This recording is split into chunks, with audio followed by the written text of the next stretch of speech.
Okay. A particle moves according to the law of motion. So f of t equals t to the third minus 12t squared plus 36t. T is greater than 0, where t is measured in seconds and s in meters. A. Find the velocity at time. Okay, so we know that equals the derivative of the distance formula. So using a product rule, we can easily find out the derivative of the distance formula equals 3t squared minus 24t plus 36, which is now our velocity equation. Moving on to B, when is the particle at rest? Well, the particle's at rest when velocity equals 0. So we set our newly acquired velocity equation to 0. We can factor out a 3. We find out that it equals to 0 when t equals positive 2 and positive 6. Okay. Find the total distance traveled after 8 seconds. Okay. So to do that, we find the absolute value of each sequence of movement of the particle. So every time the particle switches directions, basically. So we do the absolute value of f of 2 minus f of 0 plus the absolute value of f of 6 minus f of 2 plus the absolute value of f of 8 minus f of 6, which will equal the total distance after 8 seconds.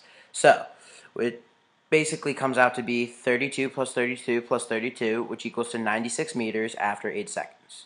D. When is the particle speeding up or slowing down? Well, we know that the particle is speeding up when velocity and acceleration have the same sign.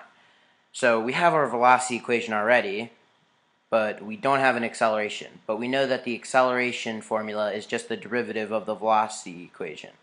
So to find that, we can just use a product rule. We find that acceleration equals 6t minus 24. Okay.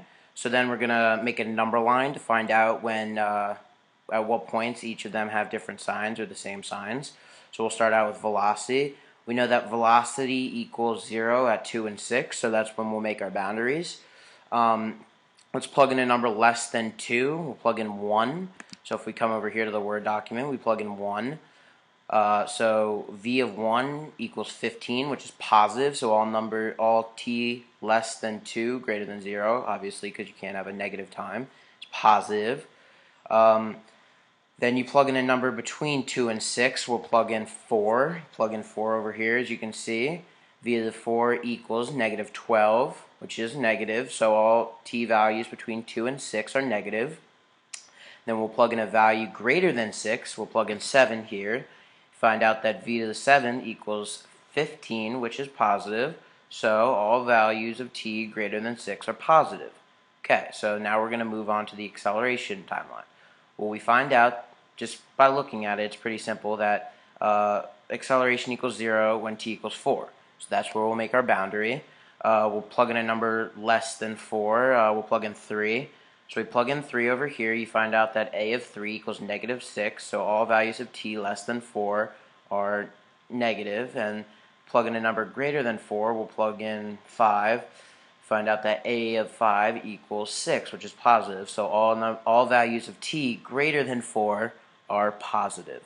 So we come to the conclusion that velocity of time and acceleration of time have the same sign when t is greater than 2, less than 4, and when t is greater than 6. And at all other points when they have different signs, that's when the particle is slowing down. So this is when the particle is speeding up.